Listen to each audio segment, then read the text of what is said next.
berisi nomor absen 8. Saya Dita Imadu Zakia, absen 33. Saya Indi Sulistiani, absen 12. Saya Rafael Eko Saputra, absen 25. Selamat menyaksikan.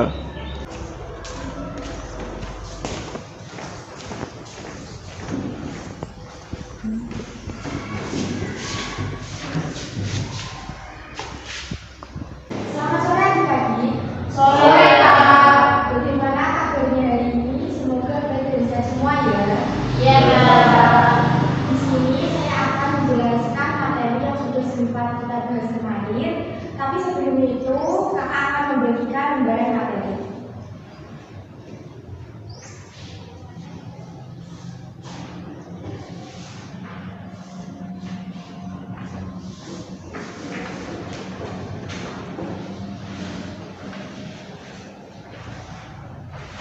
Nah, jadi sore ini kakak akan menjelaskan materi yang sebelumnya sudah sempat kita bahas kemarin.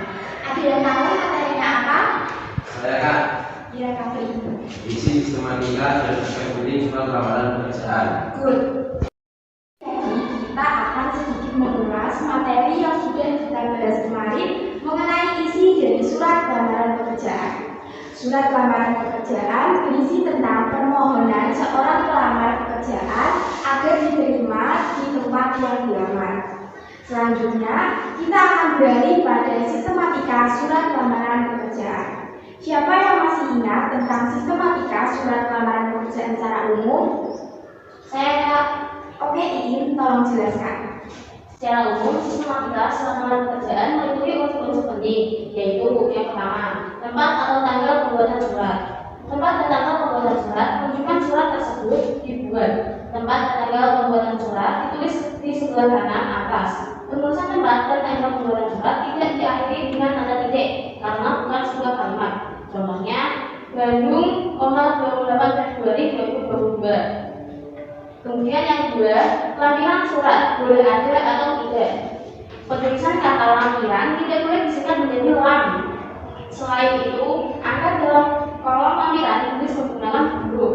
Contohnya, lampiran titik 2 5 lembar. Yang ketiga, nama dan alamat tujuan surat. Nama dan alamat tujuan surat yang dimaksud yaitu alamat tujuan pengiriman surat. Bagian ini menunjukkan nama dan tempat penerima surat. Aspek-aspek yang harus diperhatikan dalam penulisan nama dan alamat tujuan sebagai berikut.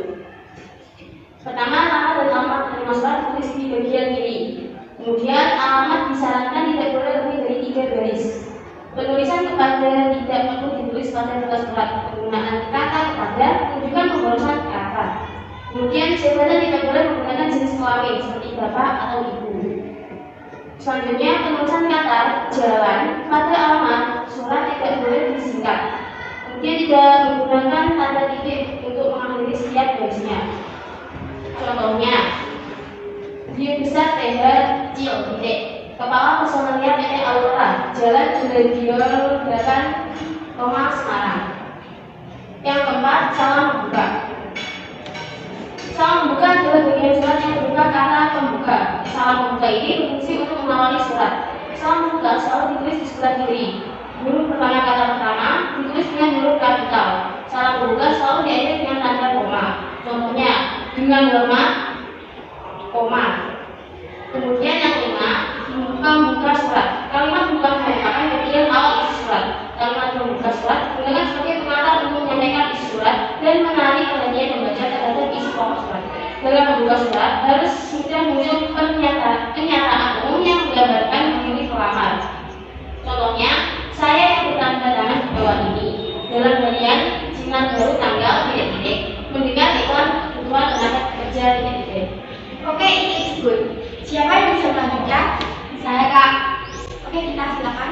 Selanjutnya yaitu isi surat. Dalam isi surat terdapat identitas, maksud dan tujuan, serta unsur-unsur penunjang yang dilampirkan, yaitu 1. Identitas. Identitas merupakan keterangan berupa nama, tempat, dan tanggal lahir. Alamat pendidikan terakhir serta dapat ditambah lagi sesuai dengan kebutuhan. Dalam menuliskan keterangan tersebut, awalan kata tulis dengan tidak menggunakan huruf kapital. Contoh, nama, titik 2, karantina, pendidikan, pendidikan.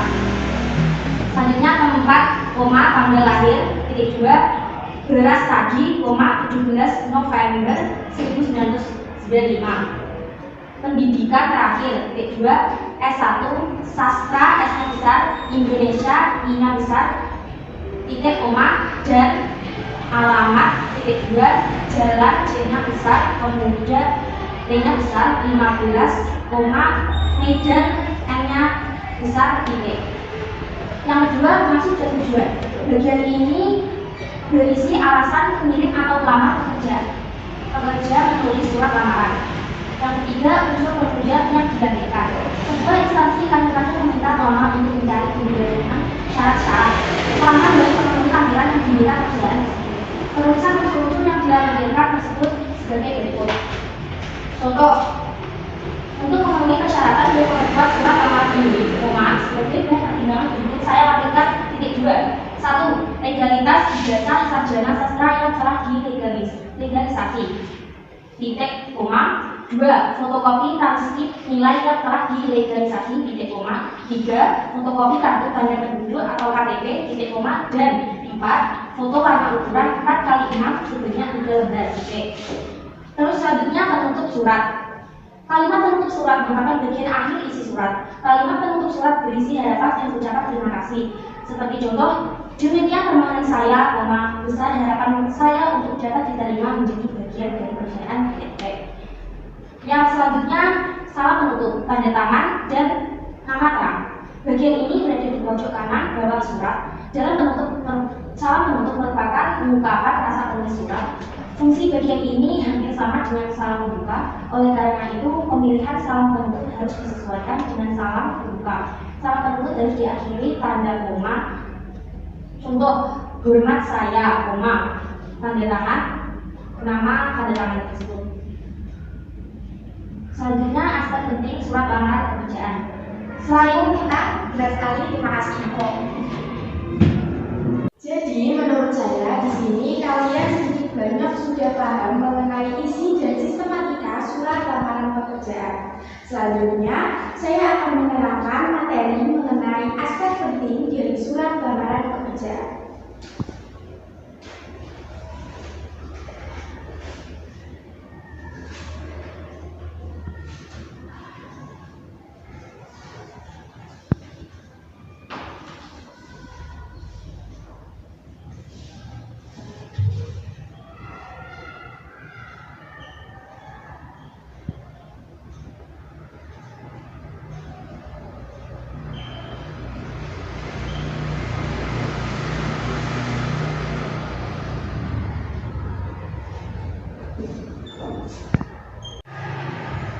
Jadi, selain memahami isi dan sistematika surat, pelamar pekerjaan harus mengetahui aspek-aspek penting yang ada dalam surat lamaran pekerjaan.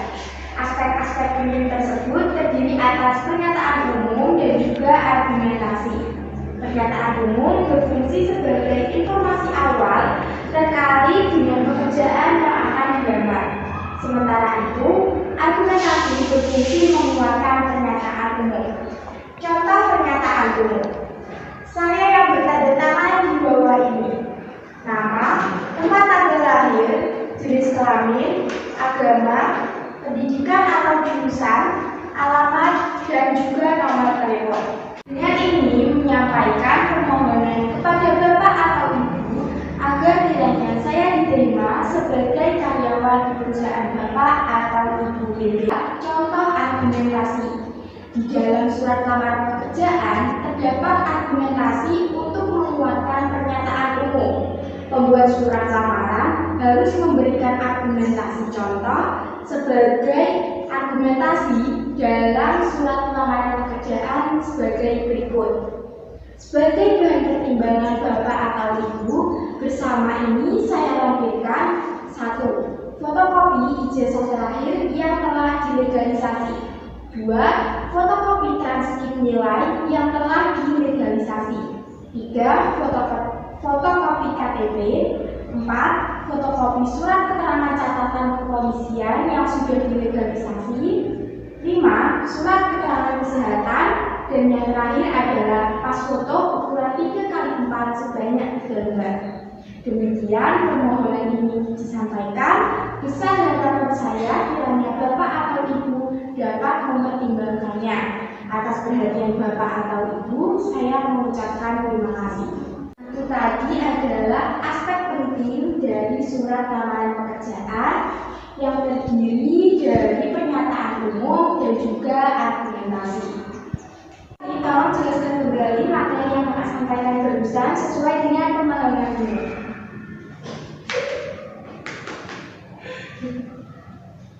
Gimana Kak? Tolong jelaskan kembali materi yang Bapak sampaikan barusan sesuai dengan pemahaman ini. Yang mana? Tentang aspek penting. Tuh, kamu tidak mendengarkan ya? Benar Kak. Ayo tolong jelaskan. Aspek penting surat lamaran pekerjaan terdiri atas pernyataan umum dan argumentasi. Pernyataan umum berfungsi sebagai informasi awal terkait dengan pekerjaan yang akan dilamar. Sementara itu, argumentasi berfungsi menguatkan pernyataan umum. Yang pertama, contoh pernyataan umum berisi saya bertanda di bawah ini: nama, tempat tanggal lahir, jenis kelamin, agama, pendidikan atau jurusan, alamat, dan nomor telepon. Dilanjutkan dengan kalimat, dengan ini menyampaikan permohonan kepada Bapak atau Ibu agar kiranya saya diterima sebagai karyawan di perusahaan Bapak atau Ibu pimpin. Yang kedua, contoh argumentasi. Di dalam surat lamaran pekerjaan terdapat argumentasi untuk menguatkan pernyataan umum. Pembuat surat lamaran harus memberikan argumentasi. Contoh argumentasi dalam surat lamaran pekerjaan sebagai berikut. Sebagai bahan pertimbangan Bapak atau Ibu, bersama ini saya lampirkan: yang pertama, fotokopi jasa terakhir yang telah dilegalisasi. Yang kedua, fotokopi transkrip nilai yang telah dilegalisasi. Yang ketiga, fotokopi KTP. Yang keempat, fotokopi surat keterangan catatan kepolisian yang dilegalisasi. Yang kelima, surat keterangan kesehatan. Dan yang terakhir, pas foto ukuran 3x4 sebanyak 3 lembar. Demikian permohonan ini disampaikan. Besar harapan saya kiranya Bapak atau Ibu dapat mempertimbangkannya. Atas perhatian Bapak atau Ibu, saya mengucapkan terima kasih. Oke, sudah benar. Tapi lain kali ketika Kakak menjelaskan materi, tolong diperhatikan baik ya. Iya. Kelas hari ini cukup sampai di sini. Semoga materi yang Kakak jelaskan barusan dapat diterima dengan baik. Tetap semangat, jangan lupa belajar. Sampai bertemu di kelas selanjutnya. Selamat sore. Wassalamualaikum warahmatullahi wabarakatuh. Waalaikumsalam warahmatullahi wabarakatuh. Mohon maaf apabila masih banyak kekurangan. Wassalamualaikum